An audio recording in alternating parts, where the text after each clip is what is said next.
Alô, galerinha, tudo bem? Vamos comentar aqui alguns itens que apareceram nesse simulado, nesse segundo simulado da academia do ano de 2017. Simuladão, né? Segundo simulado dos regulares, tirando aquele que foi o simulado diagnóstico. Então, nesse segundo simulado, alguns itens apareceram. A minha parte, eu vou comentar, né? São 3 levas de itens, os meus itens do Lúcio e também os do André Fratesi. Eu vou, por enquanto, comentar os meus de olho na tela aí para vocês verem. Muito bem. Então, olha só. Vamos começar pelo item de número 115. Tá? 115. Depois do 115, nós temos o 134 e 136 e também os itens de 140 a 142. Bacana? Então, olha aqui. Gente, o item 115, ele fala mais ou menos assim, ó, 2 plantas crescem de uma forma tal que dias após serem plantadas, a planta 1 tem H1T igual a raiz de T, centímetros de altura, e a planta 2 tem H2T, 1/8 de T quadrado, centímetros de altura. Então eu vou até, só para ficar mais tranquilo aqui, gente, ó, vou aqui passar o marca-texto, porque isso aqui é bem relevante, certo? Bem relevante. Pronto. Aí vamos passar o marca-texto aqui também, ó. Beleza. Então, 2 expressões que mostram aí os centímetros de altura tanto da planta 1 quanto da planta 2. Com base no exposto e nos conhecimentos correlatos, julgue os itens a seguir.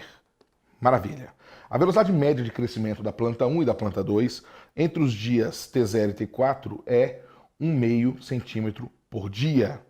Olha só, velocidade.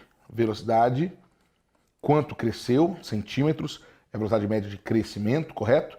Por dia.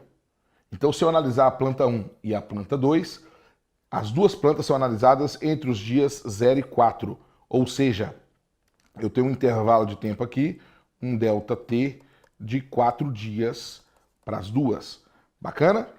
Agora, em termos de crescimento, se é do 0 ao 4, nós temos que usar essas expressões que estão aí com grifa-texto, marcadas, né? Grifadas aqui, ó. Marcadas, perdão, com o marca-texto, esta e esta, agora sim estão sublinhadas. Nós vamos usar essas 2, tanto planta 1 quanto planta 2, para saber quanto cresceu. Então vamos pensar primeiro na planta 1. Deixa eu pegar aqui uma cor mais escura, pegar o pretinho. Então, ó, planta 1.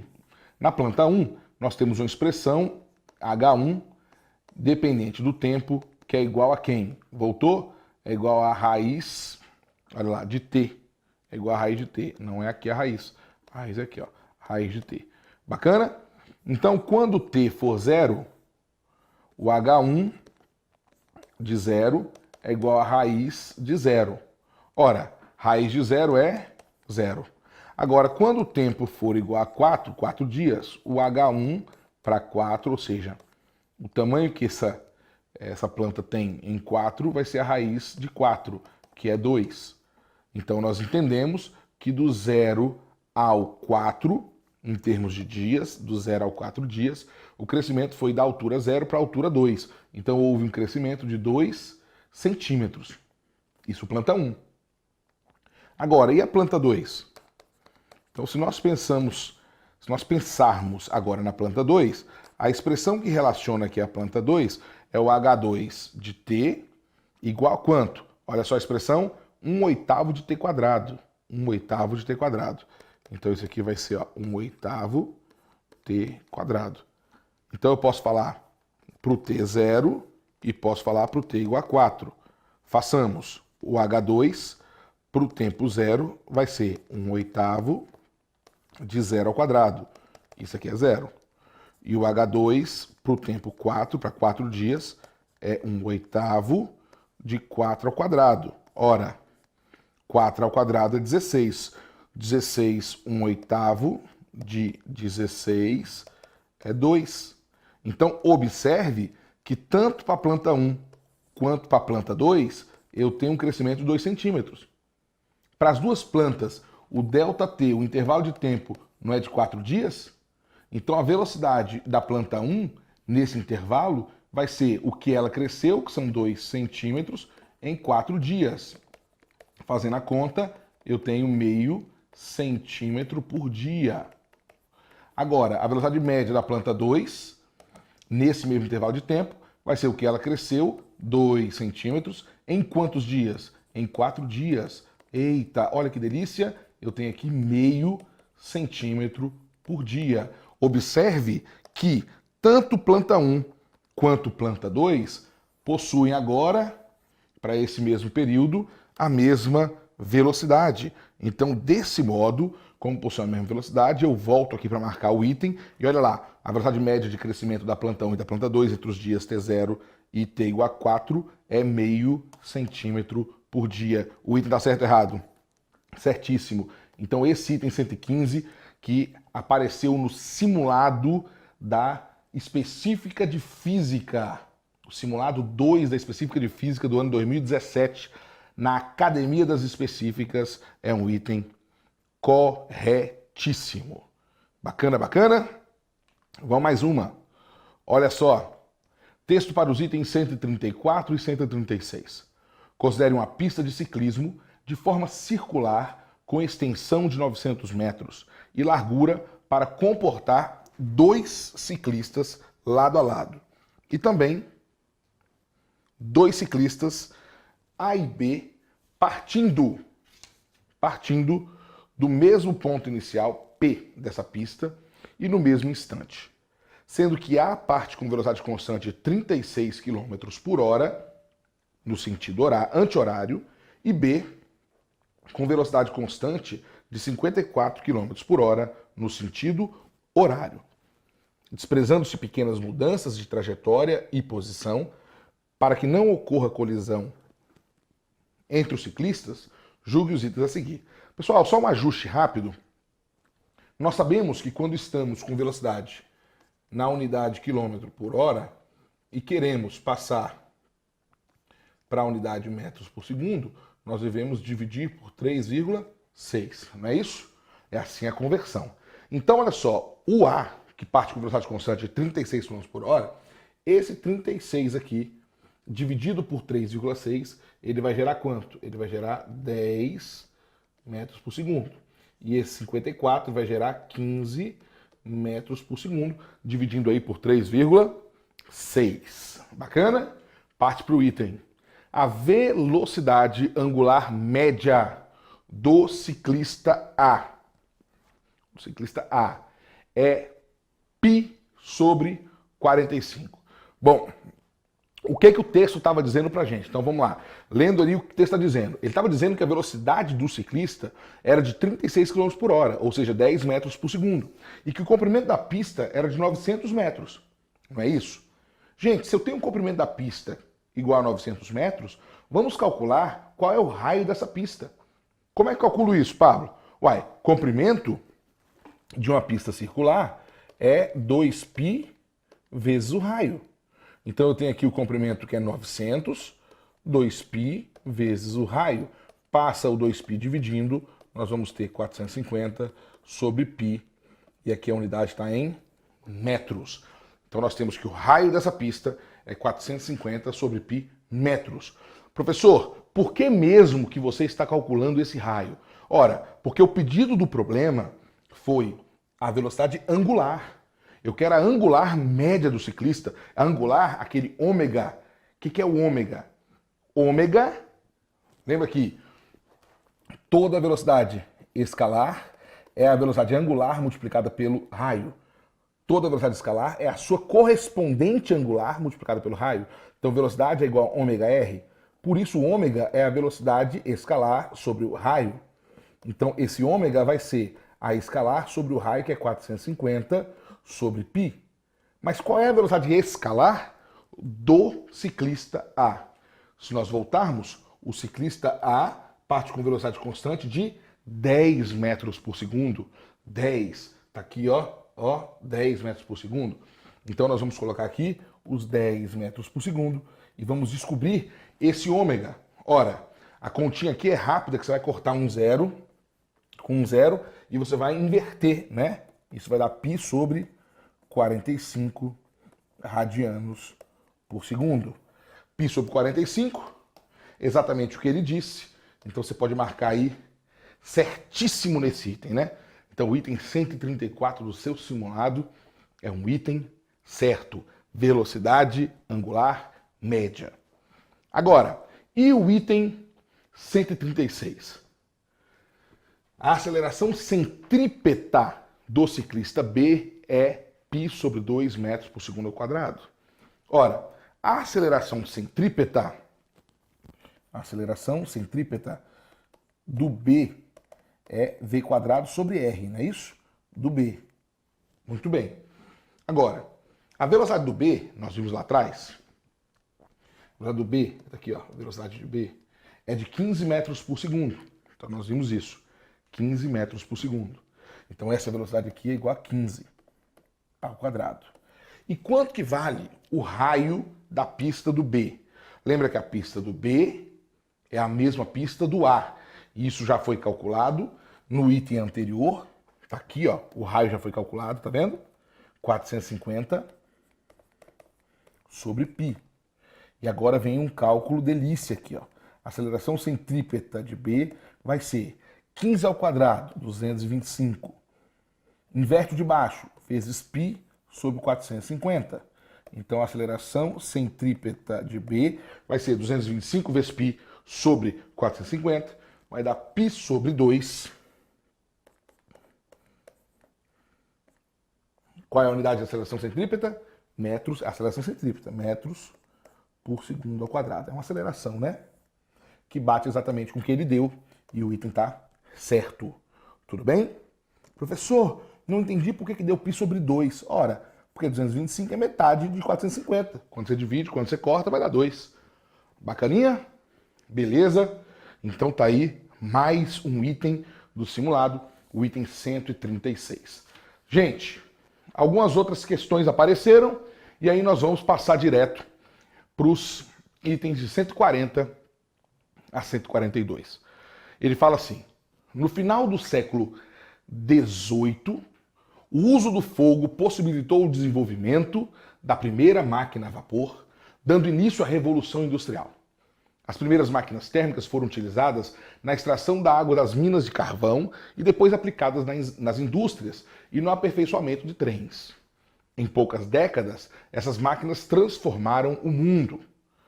Os motores que equipam os carros de hoje não diferem muito do primeiro modelo criado em 1876 pelo engenheiro alemão Nikolaus Otto. Em mais de 100 anos, nenhum fabricante conseguiu aumentar de forma expressiva o aproveitamento de energia obtido da queima de combustível. O rendimento, né? O rendimento. Ei, você tem que lembrar, e eu falei isso demais em sala de aula, demais, frisei bastante esse tema, o rendimento de uma máquina térmica é um rendimento ainda extremamente muito baixo, né? Extremamente baixo. Você não consegue ter grandes rendimentos porque você está trabalhando com calor. Eu até citei para vocês que calor é o que a gente chama na engenharia de energia pobre. É uma energia pobre, uma energia de difícil trabalho, difícil trato. Você não consegue fazer grandes conversões com calor, você não consegue conter o calor, guardar o calor, isso é muito difícil, muito complicado. Então o rendimento acaba sendo bastante baixo. Vamos continuar a leitura. Então, continuando aí, ele fala, atualmente esse aproveitamento é de aproximadamente 30% dos motores a gasolina e a álcool, e de 50% dos motores a diesel. O restante da energia se dissipa na forma de calor.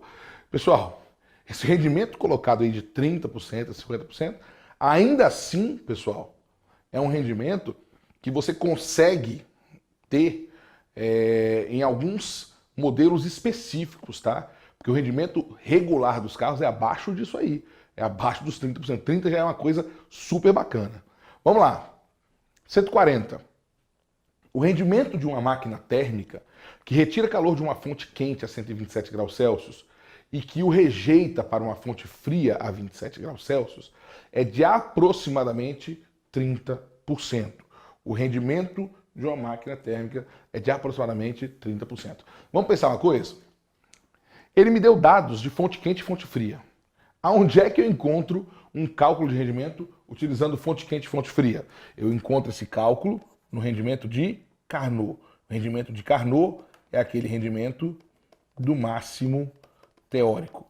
Nesse rendimento ele fala que é 1 menos a temperatura da fonte fria sobre a temperatura da fonte quente. E essas temperaturas aqui, todas elas dadas em Kelvin. E aí eu vou ter que converter. 27 graus Celsius soma 273. 300 Kelvin. 127 soma 273. 400 Kelvin. Então eu vou ter, ó, esse rendimento aqui, máximo, que é o rendimento do ciclo de Carnot, ele vai ser 1 menos 300 sobre 400. Isso vai dar 1 menos 3 quartos é 0,75. Isso vai dar 0,25 ou 25%.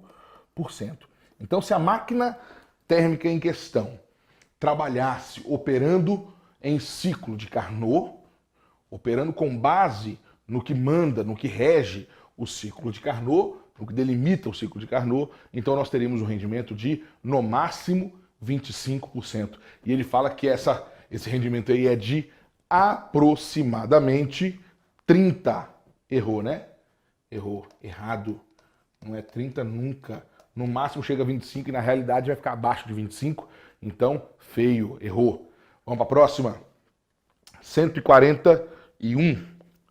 A potência média útil de uma máquina que retira 50 litros de água por segundo de um poço com 2 metros de profundidade em uma mina de carvão é de 1 kW. Considerando-se a densidade da água, 1 kg por litro, e a aceleração da gravidade local, 10 metros por segundo quadrado. Então eu quero saber se essa potência é de 1 kW. Gente, como é que eu calculo potência? Potência é energia sobre o tempo. Trabalho sobre o tempo, então variação de energia sobre o tempo. Essa potência aqui vai ser, então, a energia que está sendo variada aqui nessa brincadeira é uma energia relacionada com a altura, porque a máquina vai tirar a água e vai levar essa água a 2 metros de altura, né? Ela está a 2 metros de profundidade, então vai ter que subir. Então eu tenho uma variação de energia potencial associada aí, que vai ser, claro, mgh sobre o tempo. Então essa potência será mgh. Pessoal, qual é a massa que ele está me dando? Observe essa unidade aqui, ó. A densidade é de 1 kg por litro. Quilo por litro. 1 kg por litro significa que a cada litro, isso equivale a 1 quilo. Não tirou 50 litros, pessoal? Então tirou 50 quilos. Gravidade é 10 e a altura é 2. Em quanto tempo ele fez isso? Ele faz isso por quanto tempo? Por segundo, né? A potência média útil de uma máquina que retira 50 litros de água por segundo de um poço, então está falando aí de segundo, a cada intervalo de 1 segundo. Então isso vai me dar 50 vezes 10, 500 vezes 2, 1000. 1000 o quê? 1000 watts. Essa é a unidade do sistema internacional. Ou 1 kW. Ora, se ele falou 1 kW, então nós temos aqui o item como item certo. Bacana? 1 kW, item certo. Ótimo, ótimo, ótimo. E para fechar, galera, para fechar nós temos o item 142, que vai falar o seguinte: a variação da energia interna ΔU da substância operante de uma máquina térmica no processo de expansão de um gás, e aí lembra, nós falamos da expansão é aumento no volume, é quando o gás realiza trabalho. É uma decorrência do calor trocado com o meio externo e do trabalho realizado pelo gás, né? O gás realiza trabalho. Bacana, então perfeito, tá certo? Decorrência do calor e do trabalho. O ΔU é decorrência do calor e do trabalho, pessoal? Claro, né? Lembra que calor é igual a trabalho mais ΔU, ou ΔU é igual a calor menos trabalho. Calor menos trabalho. Muito bem. Lembra que alguns falam trabalho W, né? Pode ser também? Pode ser também. Então, ó, o ΔU é a decorrência, tá? Do calor trocado, e do trabalho, que nesse caso de expansão foi realizado pelo gás. Então ele acabou de citar, basicamente para nós, a primeira lei da termodinâmica, é o que expressa esta lei. Bacana? Então tá aí. Alguns itens do nosso simulado para que você possa, assistindo esse vídeo, eliminar alguma dúvida, tá? Eliminar algum tipo de problema. E se tiver ainda pairando alguma dúvida sobre esses itens, me procure. Bacana? Me procure. Mande um e-mail para mim, pablo@aulamóvel.com.br, que eu vou responder para você com o maior prazer. Bacana? Beijo grande e até a próxima.